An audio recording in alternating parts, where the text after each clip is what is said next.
Mbote na balandi nyonso ya chaîne YouTube na biso bao bazolanda biso balandaka biso o ba partageaka pe ba like ba vidéo na biso. Donc le lot toyesusu na reproduction ya beignet na biso ori o mama na biso asalaki bandeko mususu basengaki tokoka kobandela kosala vidéo na lolenge moko ya explication claire po bandeko mususu ba comprendre.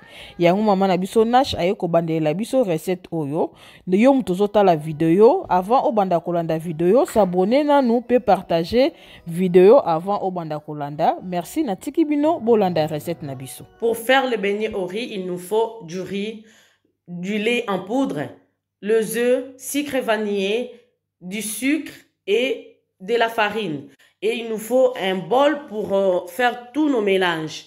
Et tout d'abord, avant de commencer toute ta préparation, il faut vraiment penser à laver les mains très bien. Pensez à laver bien vos mains avec du savon. Et surtout nous les mamans, il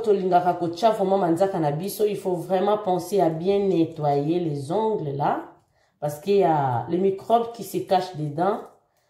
Il faut vraiment penser à bien laver les mains avec du savon. Et de l'eau chaude. Tiède quoi. Donc là, je lave vraiment très bien mes mains pour commencer ma préparation. Il faut bien laver les mains.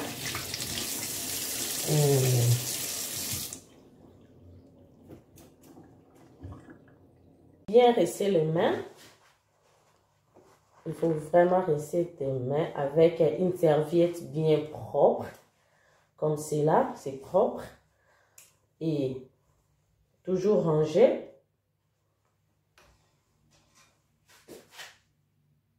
Je commence premièrement par mettre le riz dans un bol et le remuer un peu. Et ma deuxième chose à faire, je vais mettre du lait en poudre. Moi, j'utilise Nido. Je vais mettre une, 2, 3, 4, 5 et 6 cuillères à soupe du lait en poudre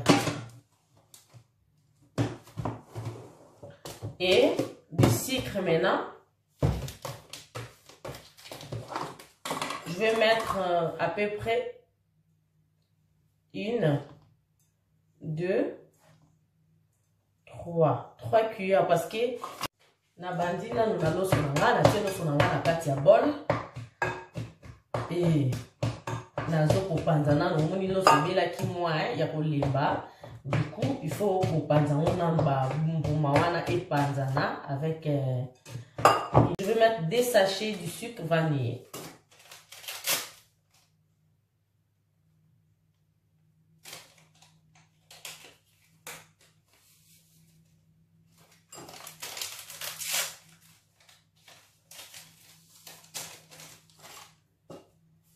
Et je vais mélanger.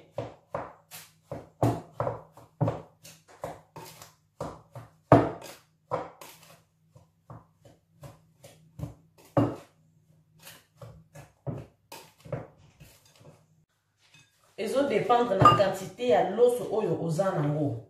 Ngai l'os nanga quantité nango eza mingité. Pour que ça tienne bien na farine nanga bon.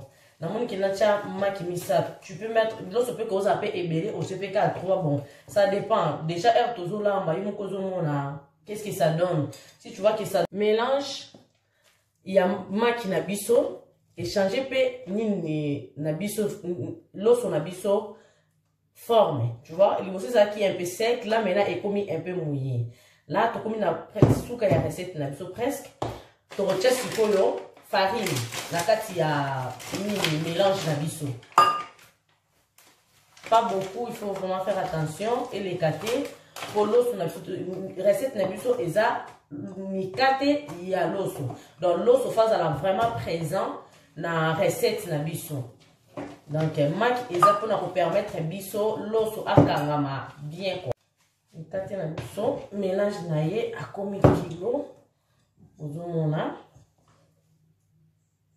oyo loso na biso nini asali ki akomisa ye kilo maki na biso nde totiaki maki et puis na farine na biso ndasali ki akoma boye et on mélanger si na point ki soka komi boye c'est bon pour na kosala ba forme na biso et là mélange na biso ça mon kitoko. Donc, na osenga ba maman vraiment na bolingo nzambe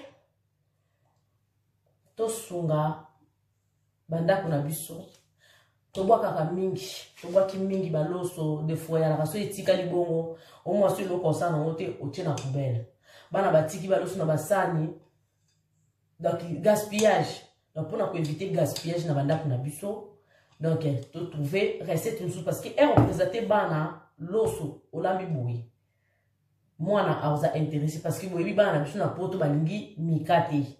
Maintenant je vais donner les formes avec ma planche de la farine. Ok, moi farine na yo moké na planche parce que c'est un peu collant, ils ont collé mon moké. Ok, farine na yo planche na yo na episo bozo mona. Ok, farine la planche. Il faut toujours ba matériel na yo ezala propre parce que saleté eza malamu te. Vraiment et du coup là moi dans à côté et permettre que l'eau ça la forme. Et dans la paume de main je fais ça.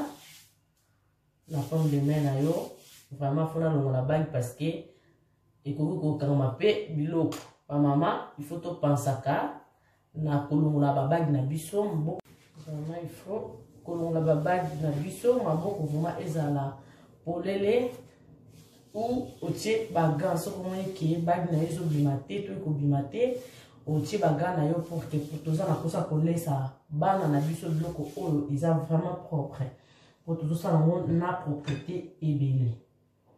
Et du coup, je prends comme ça. Et la team maboko nangai farine nanga pour na et permettre nga na ça la forme nanga pour na nina ça nango na molai. Et du coup, ça me donne ça. Encore.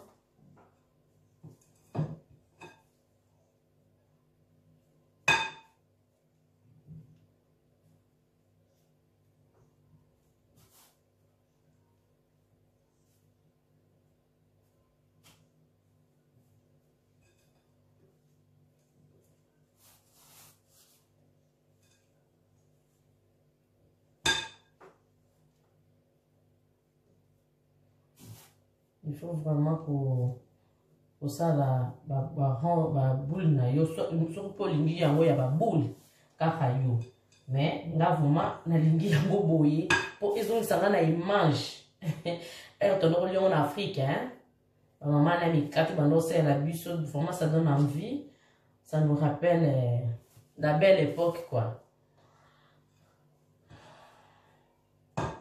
Vraiment ma maman nyonso na pesi bino merci ba maman nyonso bozolanda ba recette na biso na chaîne na biso YouTube même sur Facebook nzamba pambola bino apesa biso maye forme na biso yango yo donc ezoleka na friteuse na biso to passer na étape yako tia yango na mafuta pe to koleka na table. Merci nzambe apambola bino te bandeko recette na biso yango yo mikate na biso ya loso esili kobela pe esili ekomi na ngonga ya kolia yango yango wana nalingaki na pesa moi résumé moke ya recette na biso loso na biso po osala mikate na biso ya loso il faut olamba loso na yo ndenge tolamba loso na biso d'habitude olatie loso na moto oti mwa huile moke mwa mungwa et du coup yango wana okosala mélange na biso omonaki na début okolamba loso lolenge wana po osala yango mikate donc loso ya mobeso te loso balamba nenka tolamba d'habitude et de préférence le loto koma to olamba loso bolie mon etikali et comme un peu négligé soit misusu to boka na poubelle donc fini le gaspillage soki ozana loso moko etikala ki moke na changer yango forme pour que et permettre ngana lier yango susu na lolenge mosusu okoki kosala yango mikate na biso ndenge tosali boye nga peza ki restant ya loso nanga na former yango mikate omoni ke lelo epesi biso pose ya kolia yango na lolenge mosusu lisusu vraiment topamboli nzambe na bandeko nyonso pona bandeko nyonso o bazo kolanda biso nzambe amona bino nzambe apambola bino bo s'abonner massivement na chaîne na biso YouTube tozozela ba commentaire na bino botuna ba question toza wana pona ko répondre na ba question na bino nzambe abatela bino na mabota na bino nyonso mokolo malamu pona biso nyonso. Merci na balandi nyonso pe bosana te ko s'abonner pe na page Facebook na biso les recettes de Mère Elia bo s'abonner pe belé bo partager bo tikela biso commentaire si il y a des questions. Merci.